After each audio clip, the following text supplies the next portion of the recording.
Cuando la iglesia decide permitirse que el Espíritu Santo te use y usted salga de esa puerta, usted va a ver el poder de Dios siendo manifiesto. Usted va a ver cómo aquel que estaba muerto puede vivir.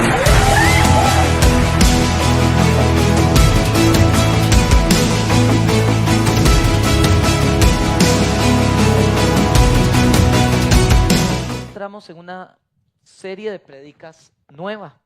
Y yo quiero invitarlo a que hoy, mi hermano, prepare su corazón para lo que va a escuchar. La palabra de hoy es fuerte. Yo le voy a ser honesto. Yo sé que va a haber gente que no le va a gustar lo que vamos a enseñar. Vamos a enseñar la palabra de Dios.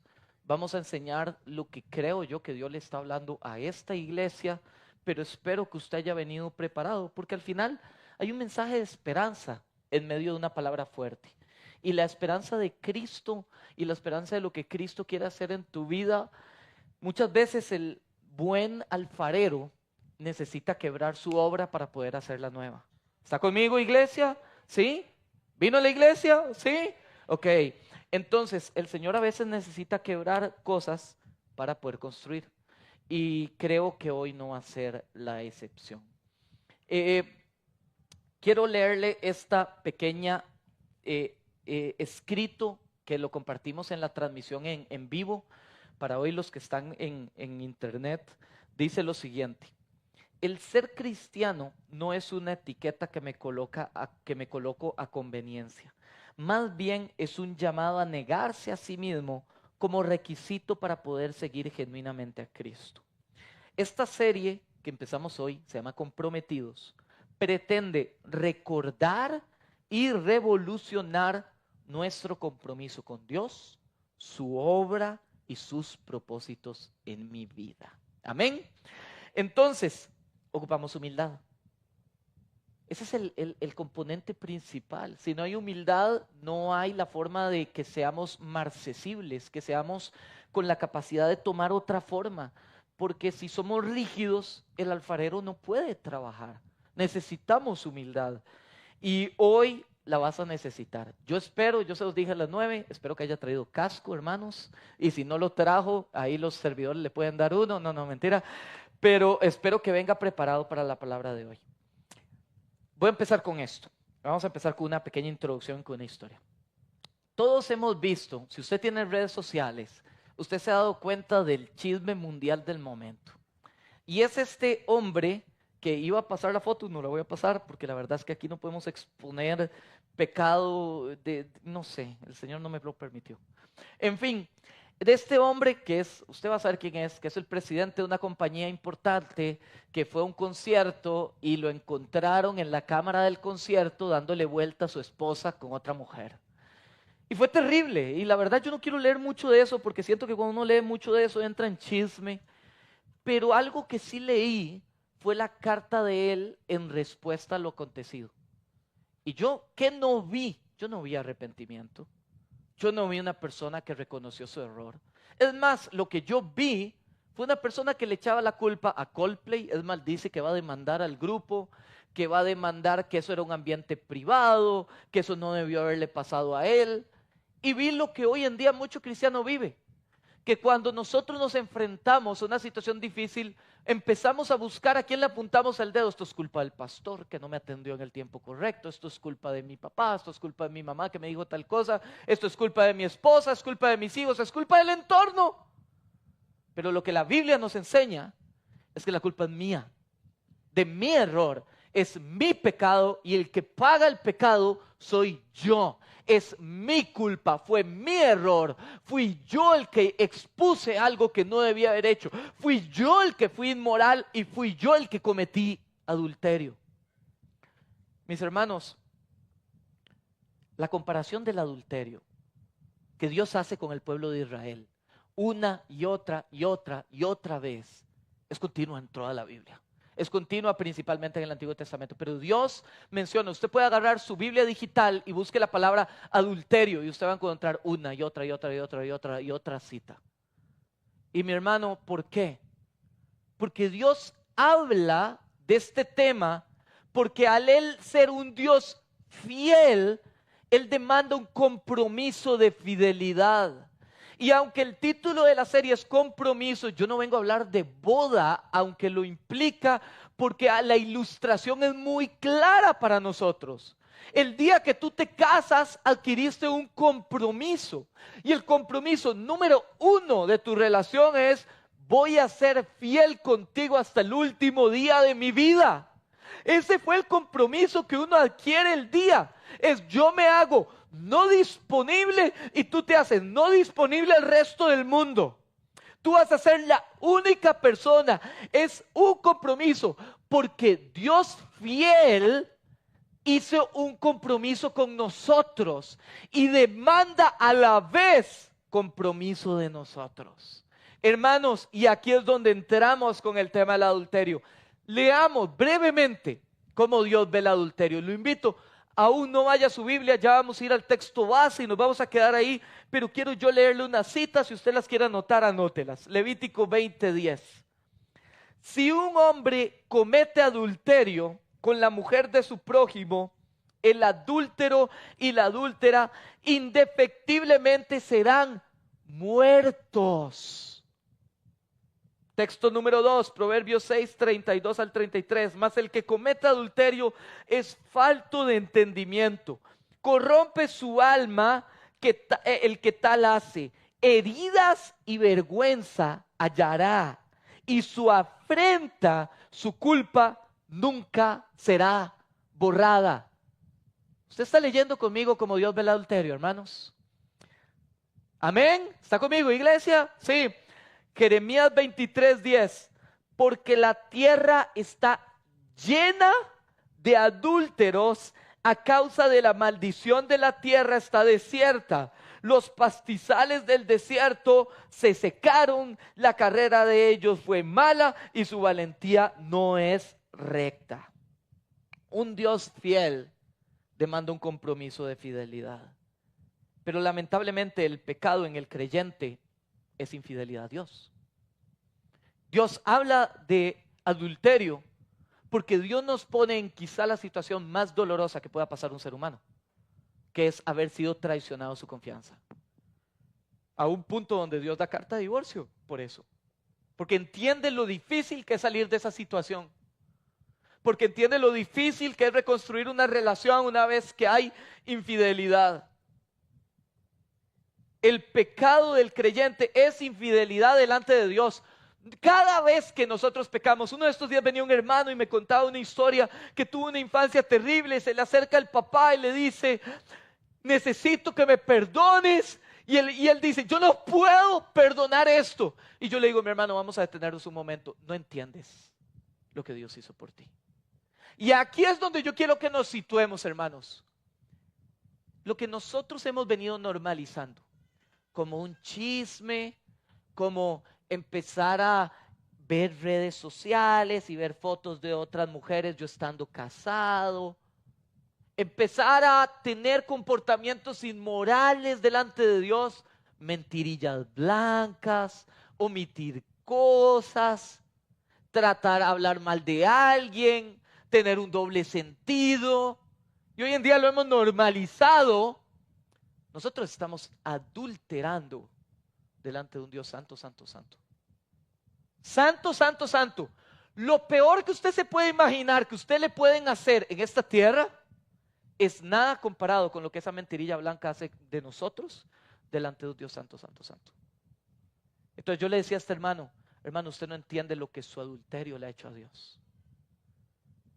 Si hoy yo adulterara le fuera infiel a mi esposa y estuviera con alguien más, y yo llegara de la siguiente forma y me acercara a ella y le dijera: mi amor, mira, perdóname, fue un zafis, y no pasa nada, yo sé que tú me perdonas, y me acuesto a dormir, ¿cómo cree usted, hermano, que se sentiría mi esposa?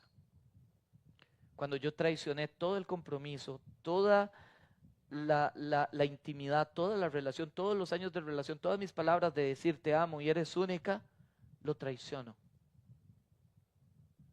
Ese corazón es lo que nosotros le hacemos a Dios, cuidado, y no todos los días. Ese mismo adulterio es el que nosotros cometemos con Dios cada vez que pecamos. Y a veces la gente no quiere dejar su pecado porque ama el adulterio, idolatra el adulterio y disfruta más del adulterio que su relación con Dios, porque ese es el mensaje que está dando delante de Dios. Así es como Dios ve el adulterio. Entonces, esta serie, ¿a qué nos va a llevar? ¿Es Dios tu primer lugar? ¿Es Dios tu Señor? ¿Es Dios tu Rey y es Dios tu centro? Porque muchas veces hemos normalizado a tal punto el pecado que así es como nos acercamos a Dios. Señor, tú sabes que tú me perdonas. Sí, yo sé que si peco y pido perdón, tú me perdonas. Y así llegamos a hacer esa oración vacía y vana en las noches. Señor, tú sabes que hice esto mal y esto otro mal. Y yo sé que ya tú me perdonaste, me acuesto y me levanto el día siguiente como si nada hubiera pasado. Le dije que iba a ser fuerte, ¿verdad, hermanos? Vamos a ir a Apocalipsis. Se pone peor la situación. Apocalipsis capítulo 3, versículo 1. Cuando yo estaba haciendo este estudio me acordaba de la serie, ¿se acuerda de la serie de las cartas a las 7 iglesias? Estuvo buena esa serie de prédicas. La palabra de Dios es tan rica, hermanos, que podríamos estudiarla una y otra vez y el Señor hablarnos una y otra cosa. Y hoy vamos a hacerle un enfoque muy diferente al que hicimos aquella vez, pero vamos a hacer un pequeño estudio de lo que Dios quería hablarle, lo que Jesús quería hablarle a esta iglesia en la zona de Sardis. Dice lo siguiente, Apocalipsis 3 del 1 al 6, léalo conmigo. Escribe al ángel de la iglesia en Sardis, el que tiene los 7 espíritus de Dios y las 7 estrellas, dice esto: yo conozco tus obras, que tienes nombre de que vives y estás muerto. Tienes nombre de que vives y estás muerto. Sé vigilante y afirma las cosas que están para morir, porque no he hallado tus obras perfectas delante de Dios. Acuérdate pues de lo que has recibido y oído, y guárdalo, y arrepiéntete, pues si no velas, vendré sobre ti como ladrón, y no sabrás a la hora que vendré sobre ti. Pero tienes unas pocas personas en Sardis que no han manchado sus vestiduras y andarán conmigo en vestiduras blancas, porque son dignas. Y el que venciere será vestido de vestiduras blancas, y no borraré su nombre del libro de la vida, y confesaré su nombre delante de mi Padre y delante de sus ángeles. El que tiene oído, oiga lo que el Espíritu dice a las iglesias. Amén. La ciudad en Sardis era una ciudad en Asia Menor, ubicada en la cima de una colina donde todos podían ver. Era una ciudad económicamente muy pudiente y su principal razón de ingresos era la producción de telas, que en esa época era muy valiosa. Ellos quedaban en un paso entre Europa y Asia y se importaba mucho y se exportaba mucho todo lo que es telas. En esta ciudad estaba la iglesia de moda. La iglesia de Sardis, la iglesia conocida por todos, la iglesia a la cual todos querían ir, la iglesia a la cual era conocida por propios y extraños. ¿Se acuerda el texto? Tienes un nombre, tienes una reputación que mantener, porque tenía buenos programas, tenía buena estructura, tenía buen grupo de alabanza, no fallaban una nota, tenía buena predicación, tenía buena asistencia, tenía buenas obras sociales, tenía un buen impacto en general. Pero eso era lo que la gente opinaba. Y lo que Dios opinaba de ellos no era lo que la gente opinaba. Y aquí yo empiezo con el primer problema, hermanos, que tenemos cuando nosotros leemos esto. A Dios no le importa la reputación que tú tengas con la gente. A Dios le importa lo que tú haces en lo secreto. Y usted podría tener una buena alabanza, podría tener una buena predicación, podría venir a la iglesia todos los días, podría levantar manos, podrías ponerte tu ropita de cristiano y venir como cristiano con tu Biblia y caminar como cristiano hasta la iglesia todos los domingos. Que Dios sabe lo que tú haces en lo privado, que Dios sabe lo que tú ves en tu internet, que Dios sabe hasta el más mínimo detalle de lo que tú haces y cómo tú vives. Y el problema para Dios es que lo importante va a ser que el día que tú seas llamado, a Dios no le va a importar cuánta gente le caíste bien, sino lo que tú hiciste para agradarlo a Él. Porque es posible hablar como cristiano, andar como cristiano, caminar como cristiano y parecer cristiano y parecer vivo y estar muerto. Ellos tenían una gran reputación acerca de lo que la gente opina, pero la pregunta es, ¿qué opina Dios? ¿Qué opina Dios de los programas de tele que viste este fin de semana? ¿Qué opina Dios de que estabas viendo una película y había una escena de contenido gráfico y tú dijiste, hey, Dios me perdonará después? ¿Qué opinaría Dios si empezaras a leer en voz alta la letra de las canciones que escuchas? Perdóneme lo que le voy a decir, y lo voy a decir en internet y cuidado y no me van a bajar este video. Si usted es cristiano, usted no puede oír Bad Bunny. Voy a repetir eso. Si usted es cristiano, usted no puede oír Bad Bunny. Porque no hace falta decirle, Satanás, ven a mi vida, para yo llamar Satanás a mi vida. Y cuando usted empieza a cantar y a repetir, usted está llamando a Satanás a su vida, hermano. ¿Qué opinaría Dios de tu relación de noviazgo? Que está ahí siempre. ¿Qué opina Dios de tus redes sociales? ¿Qué vacilón? En la iglesia adoras. Tus redes sociales no hay nada que diga que sos cristiano.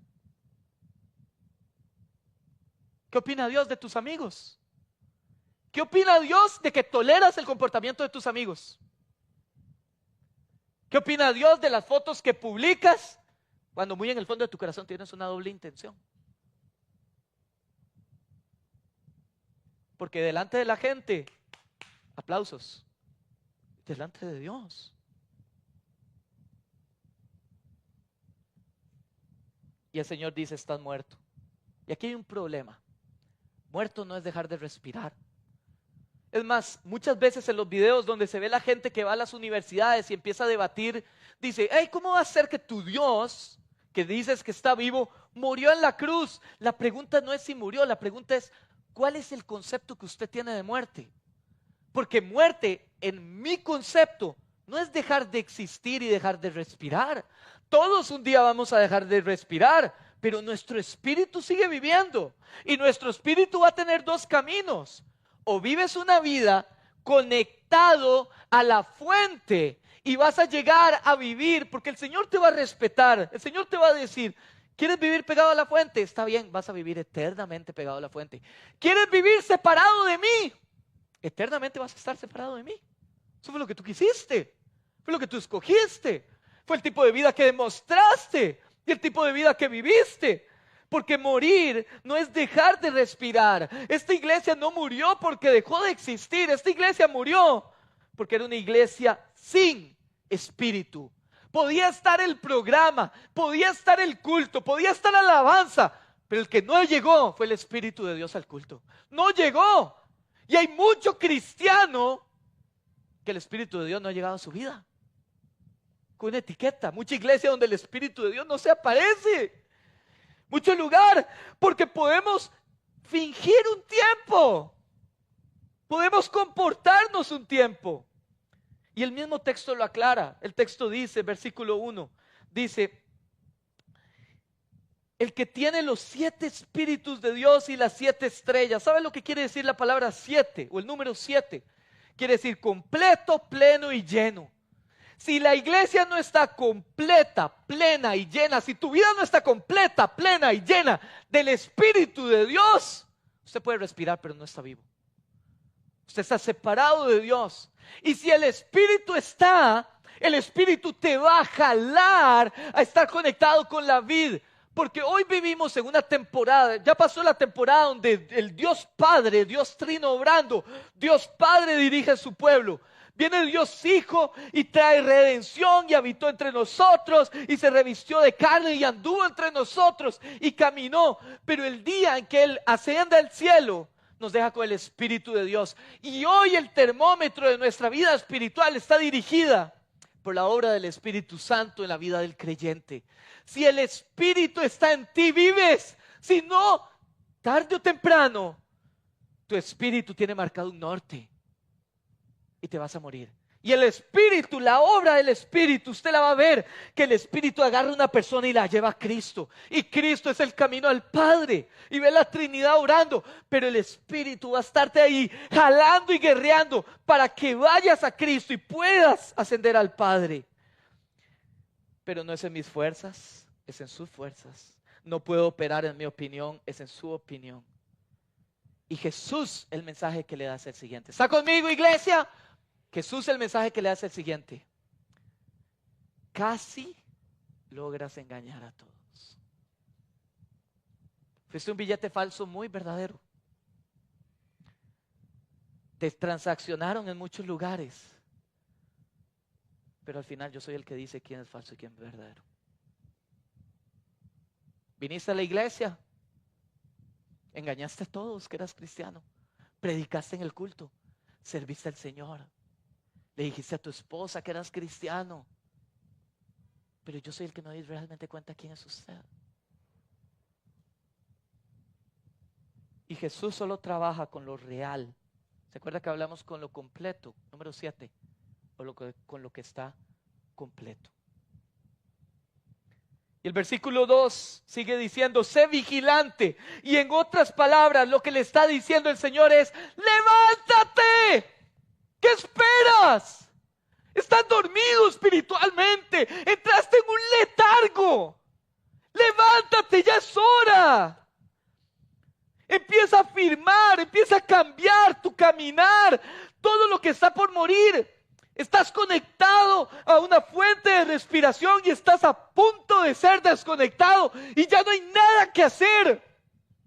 Y se lo dice a la iglesia, no es al mundano, a la iglesia le dice levántate. Porque empezaste la carrera pomposo y te pusiste tus pantalones de cristiano y te bautizaste y ya no vivo yo y te fuiste apagando y te fuiste apagando y te fuiste apagando y hoy estás en un coma espiritual, entraste en el letargo, entraste en el status quo, te dejaste moldear por la pasividad del resto y abusaste de la gracia. Y aquí viene mi primer gran problema, hermanos. Como sabemos que la salvación no se pierde, sabemos que la salvación no se pierde. El que nació de nuevo no puede volver al vientre de su madre, ya nació de nuevo. Fue comprado a precio de sangre. La gracia no podemos comprarla, no podemos arruinarla. Ya el que tiene la vida, el que tiene el Hijo, tiene vida. Pero empezamos a abusar de la gracia. Y agarramos la gracia como una excusa para pecar. Y agarramos la gracia como la forma de decir, yo sé que tú me perdonas. Y perdóneme. Pero el que hace eso, conoció la gracia aquí, pero no aquí. Entonces el problema de ese es que está aquí completamente engañado, pero aquí no ha sido transformado y renovado. Cree que va a ir al cielo, pero está destinado a ir al infierno. Porque cuando pecamos, una vez más, lo que estamos haciendo es abusando de la gracia. Agarramos la gracia, la sangre del cordero, la tiramos al piso y le hicimos así. Y le dijimos, Señor, no me importa. Yo quiero estar en esta relación impropia. Yo quiero estar fornicando con mi novia. Yo quiero estar viendo pornografía. Yo quiero mantener esta amiga que publica fotos casi semidesnuda en mi círculo social. Porque me deleito viéndolo. Y agarramos la gracia y la pisoteamos. De aquel que siempre ha sido fiel. De aquel que siempre nos perdona. De aquel que le damos vuelta y vuelve a nosotros con sus brazos de amor. Y nosotros tomamos su relación y la pisoteamos. cuando Él sí tuvo un compromiso completo. Fue la muerte en la cruz completa. No dijo Él, tetelestai, consumado es, hecho está, te compré con todas las de la ley. Mi hermano, Dios no te compró a medias. Dios no te compró para venir aquí en parte. Dios no compró parte de tu vida. O soy todo, o me niego a mí mismo y tomo mi cruz y le sigo. Porque el que toma el arado y vuelve a ver atrás, dice su palabra, no es digno de mí. El que añade, el que quiere su propia vida, el que quiere seguir siendo cristiano y tomando igual ahí de vez en cuando. Antes era un problema, pero ya no tanto. Ahora medio me la juego ahí más o menos. Y de ahí antes jugaba videojuegos de brujería. Y de ahí yo quiero seguir caminando en cristianismo. Ahí están mis videojuegos, a veces juego de vez en cuando. No tanto como antes. No crean, he cambiado, no tanto como antes, pero ahí medio los entretengo. El que toma el arado, el que pone la mano, el que dice yo sigo a Cristo, no vuelve atrás. No anhela el pasado, no anhela de donde me sacaron de las cadenas de esclavitud, no lo anhela, porque mi compromiso, el de Él fue completo, el mío tiene que ser completo, todo, total. Así que dice el versículo 3, acuérdate de lo que has recibido y oído. Mi hermano, me quedo ahí un momento. Esta iglesia no fue instruida por Jesús, fue instruida por los apóstoles de Jesús. Porque muchas veces, a veces la gente se queda en que esto es lo que Dios me dice, esta es mi opinión. Pero lo que el texto les enseña a esta iglesia es, tú estás dormido. Cuando uno está dormido uno no razona. Ayer llegué reventado a mi casa y mi esposa me intentaba levantar, le oigo un ruido, no sé qué, y yo me levantaba ahí medio atontado, me volví a acostar, ni me di cuenta de nada. Porque hermano, escúcheme, cuando usted está dormido, usted necesita que alguien de afuera venga y te mueva, y te levante, y te diga, mi hermano, estás dormido, y hoy las palabras son duras, pero la intención es levantarte. La intención es encenderte. La intención es decirte, estás dormido igual que esas personas. Y alguien necesita ir de atrás y decirte, acuérdate lo que se te ha enseñado. Acuérdate el día que se te dijo, bote ese videojuego. Acuérdate el día que te dijo, cambia esa música, desecha esa música, rompe esa relación, deja de insistir en la necedad de estar con una persona que te lleva a pecado. Déjalo. Acuérdate lo que ya se te dijo, lo que se te enseñó, lo que gente madura vino a tratar de responder, levantarte. Lo que oíste de los apóstoles que no aplicas. ¿Y sabes por qué no lo aplicas? Porque hay orgullo y rebeldía. Hay orgullo y rebeldía. Porque creo que me las sé más, porque creo que me las sé todas. Y el Espíritu de Dios solo responde a las acciones, no a las intenciones. Pastor, tuve la mejor intención. A Dios no le importa tu intención. El corazón es engañoso más que todas las cosas. Dios honra al obediente. Dios ama. El que me ama, obedece mis mandamientos. La respuesta del Espíritu es una acción que lleve a una transformación, porque va a llevar a un arrepentimiento, a un cambio de manera de pensar, porque realmente entiendo que lo que estoy haciendo es un adulterio espiritual. Mi pecado es adulterio espiritual al santo, santo, santo, a la sangre del Cordero, al amado. Mi pecado es eso. Versículo 4. Y esa exhortación cierra en este texto. Y son palabras fuertes, hermanos. Y son palabras que nos tienen que hacer reflexionar, y vamos a reflexionar en ellas. Pero el Señor siempre que da una palabra fuerte, da una esperanza también gloriosa. Versículo 4. Pero tienes unas poquitas personas en Sardis que no han manchado sus vestiduras, y andarán conmigo en vestiduras blancas, porque son dignas. Si usted seguirá leyendo el versículo 5, vuelve a decir vestiduras blancas. ¿Sabe por qué se hace ese ejemplo? Porque el Señor habla en lo cotidiano. Y eso era lo cotidiano de ellos. ¿Se acuerda que les empecé a explicar? Eso era lo que ellos vivían, telas. Y ellos entendían el concepto de telas. Y el Señor dice, hay un poquito. Yo creo que esta palabra es para esta iglesia. Y creo que hay poquitos aquí. Poquitos. No el 50%. Poquitos que están sostenidos con sus vestiduras blancas y no han permitido que mancha llegue. ¿Qué es esa mancha?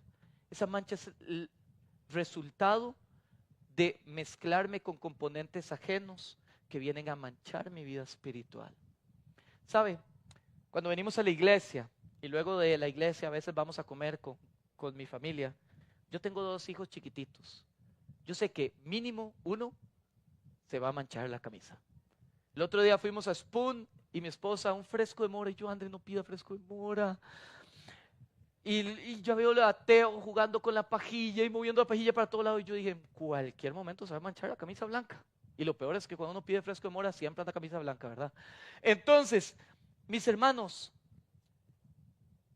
este es el peso de entender que el Señor escogió y el Señor sostiene siempre su obra, mantener un remanente que el Señor decide honrar y que el Señor le dice, no te has mezclado con el mundo, no has adquirido los conceptos del mundo, porque el mundo viene a distorsionar todo, no solo el cómo se ve el pecado, que el mundo viene a distorsionarlo, hasta el cómo se ve la iglesia, cómo anhelamos, deberíamos de tener esto, deberíamos de tener lo otro, deberíamos de tener esto opulento, deberíamos de tener...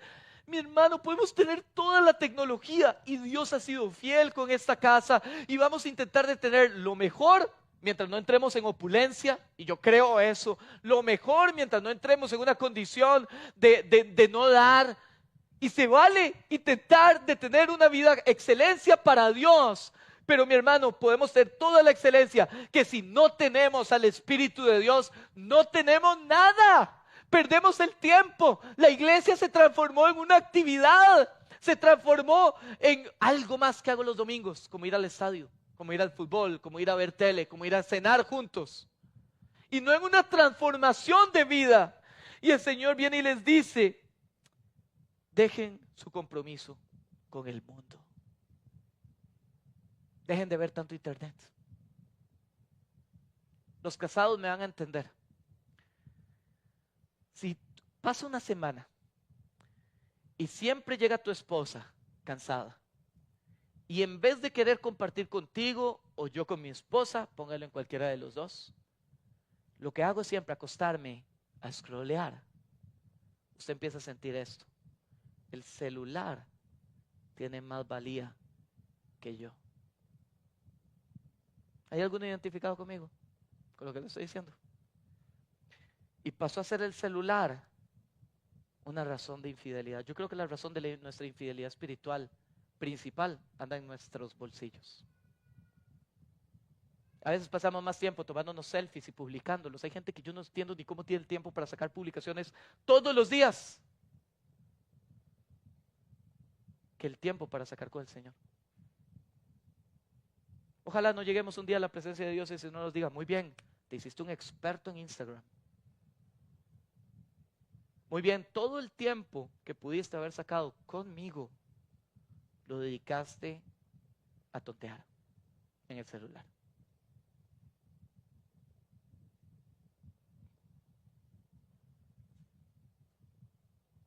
Muy bien, te quedaste altas horas en la noche en el trabajo, trabajaste horas extra, levantaste una super empresa. Dios no te va a decir siervo fiel. Te dedicaste todo el rato a cultivar tus amistades, no te va a decir siervo fiel. Wow, eres la persona que más amigos tiene. Wow, eres la persona que sacó más títulos. Wow, eres la persona que más se esforzó por cultivar su propia vida. Mira, no vas a ir al cielo, pero vas a ir con cuadritos. ¿Está conmigo, hermanos? ¿Saben, mis hermanos? Nosotros no fuimos llamados a ser termómetros que nos amoldeamos a la temperatura del ambiente. Fuimos llamados a ser termostatos que cambiamos el ambiente espiritual. Por eso me duele mucho cuando llegamos a un tiempo de oración y para mí es más fácil callarme y mezclarme con el que no está cantando que cantar más duro para empezar a cultivar en otros el cambiar mi ambiente espiritual.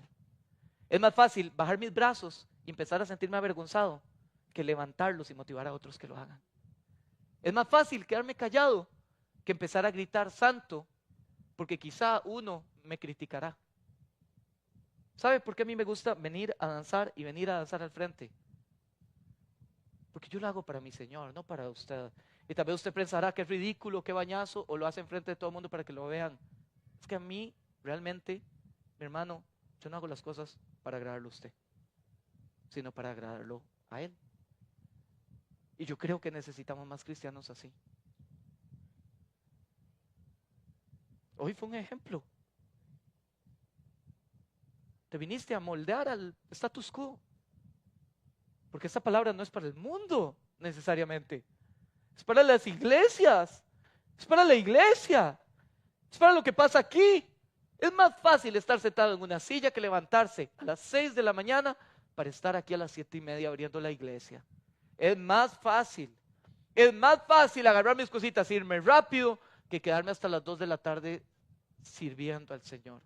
Es más fácil quedarme media hora más de sueño que media hora de ir a la palabra de Dios. Es más fácil criticar a otros por lo que hacen cuando yo no levanto un dedo por el ministerio. Es más fácil decir deberían de hacer cuando yo ni siquiera puedo dar ni de mi tiempo ni de mis recursos para nada. Es más fácil. Pero la pregunta es: ¿a quién vamos a agradar? Pero el Señor termina diciendo esto: es fácil ser cristiano mientras no generamos ruido. Usted sabe, la iglesia de Sardis nunca fue criticada. Usted lee el texto, usted nunca encuentra que nadie habló mal de Sardis, y eso es un problema. Porque cuando no hablan mal de usted, usted no está generando ningún impacto. Usted pasó a moldearse más a ellos que ellos a usted. Porque cuando usted habla y proclama la verdad duele, la verdad incomoda, la verdad hace que la gente se levante y se vaya de la iglesia. ¿Usted sabe qué? Le voy a contar algo. El primer día que tuvimos culto en la iglesia en Santana, una persona se levantó y se fue a la iglesia. Yo estaba predicando. La verdad duele, incomoda. Pero es la verdad. Porque al final no es lo que yo opine, es lo que Él opina. Es lo que Él dice, es lo que su palabra enseña. Y al final el Señor termina diciendo esto: para los que mantienen vestiduras blancas, para esos poquitos que vivieron una vida real, arrepentida, auténtica, andarán conmigo en vestiduras blancas porque son dignos. Y el que venciere será vestido de vestiduras blancas, y no borraré su nombre del libro de la vida, y confesaré su nombre delante de mi Padre y delante de los ángeles. Yo voy a tenerme ahí, le voy a dar una pequeña clase de teología. Mucha gente utiliza este texto para decir que la salvación se pierde. Yo hice mucho énfasis al inicio del que es salvo siempre es salvo. Y yo le voy a dar esta clave. Porque si usted lo lee de forma superficial, usted dice: ah, mira, y dice que el libro es borrado. La Biblia dice que nuestro nombre es escrito en el libro de la vida, nunca será borrado. Yo le voy a dar una clase de teología. Cuando usted encuentre una palabra que le empieza a hacer conflicto con lo que la Biblia enseña, deténgase un momento y busque si en el contexto inmediato esa palabra está definida de alguna forma. Y la palabra aquí, el problema es nombre, su nombre del libro de la vida. Vamos al versículo 1, rápidamente. Dice el versículo 1: el que tiene los 7 espíritus de Dios y las 7 estrellas dice esto: yo conozco tus obras, que tienes nombre de que vives. ¿Cómo definimos nombre al inicio? Hermanos, sinónimo de nombre es reputación. Gracias, están poniendo atención, muy bien. Reputación. Lo que el Señor está diciéndonos aquí es: tu reputación no será pasada por alto. Y quiero darle esta esperanza a ustedes. Chicos, si quieren van pasando los de alabanza. Yo creo que esta palabra es para aquel que está honrando a Dios en lo secreto. Aquel que está orando para ser un mejor padre. Nadie lo sabe, ni su esposa. Aquel que está intentando traer los diseños de Dios y que nadie sabe su esfuerzo, que nadie sabe sus lágrimas, que aún a hoy lo critican y le dicen que es orgulloso, que es vago, que es chichoso, y que usted está ahí: Señor, perdóname. Ese que está predicando en un carro y nadie se da cuenta. Ese que está trayendo santidad a sus amigos y que nadie lo conoce. Y el Señor a ese particularmente, el Señor le da una promesa y le dice: puede que nadie conozca tu reputación aquí. Puede que nadie sepa lo que tú estás haciendo aquí. Puede que nadie te esté dando aplausos por tus mejoras de padre aquí. Pero llegará un día donde tu nombre, tu identidad y tu reputación será conocida no delante de gente, sino que en medio de nuestro caminar en las bodas del Cordero, para las cuales Él nos va a poner ropa blanca, porque Él dice que va a cambiar nuestra ropa blanca y nos va a dar una especial. Esa especial es para que usted y yo celebremos en medio de la calle de oro y del mar de cristal ese nombre que tú tienes, esa identidad y esa fidelidad. Ahí es donde va a ser conocida. Ahí es donde tu nombre va a ser escuchado, a un punto donde se va a decir de ti: y delante de sus ángeles su nombre será confesado delante de mi Padre y delante de ángeles, para aquel que se mantiene fiel. Qué buena noticia. Yo hoy vengo a hablarle a los que están dormidos y hoy no pueden darse cuenta, a los que han experimentado la gracia y aún les da vergüenza,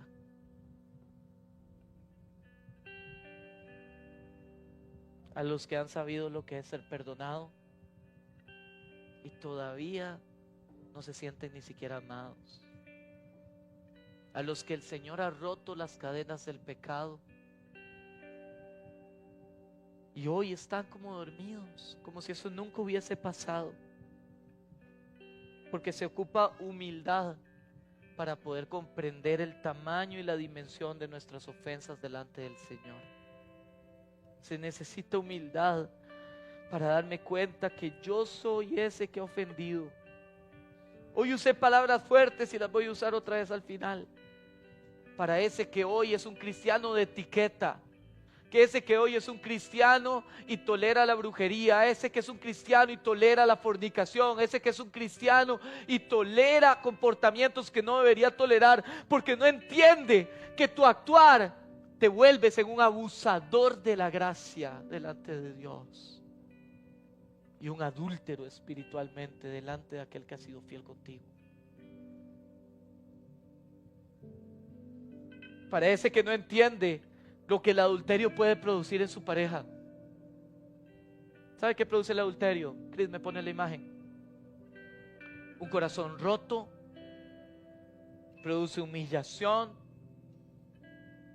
produce falta de confianza y produce que el fuego se vaya apagando poco a poco. A ese yo le digo hoy: arrepiéntase, arrepiéntase. Hoy llegaste con tu ropa blanca, llena de manchas, a la casa del Señor. Hoy llegaste con tus niveles de tolerancia altísimos al pecado. Hoy llegaste llamando a lo malo bueno y a lo bueno malo. Hoy llegaste prefiriendo tu propia opinión y tu propio consejo que el consejo de Dios. Y yo le tengo noticias a usted que cree estar muy firme, a usted que cree que esto no tiene nada que ver con usted. Si Cristo no está en el primer lugar, no está. Voy a repetir eso: si Cristo no está en el primer lugar, no está del todo. Para ese que guarda rencor, para ese que se cree mejor que Dios, arrepiéntete. Y te lo digo con dolor, no de orgullo. Arrepiéntete, porque engañado vas directo al infierno, porque engañado vas directo a la perdición eterna. Arrepiéntete, porque quizá usted dice en su corazón: pastor, soy yo el que vine sucio, Soy yo el que he sido ligero, soy yo el que ha tolerado el pecado, soy yo el que ni siquiera puedo aplaudir en la iglesia, soy yo el que no se atreve a abrir su boca y adorarlo, soy yo el que no entiende la obra de la cruz, soy yo, vine sucio. Conozco a uno que limpia la mancha más pegada. Conozco uno que trae sangre para limpieza y para sanidad. Conozco uno que si te vuelves a Él hoy te sana y te restaura y te vuelve nuevo y te limpia de una forma en que nunca lo has experimentado. Y se llama Jesucristo.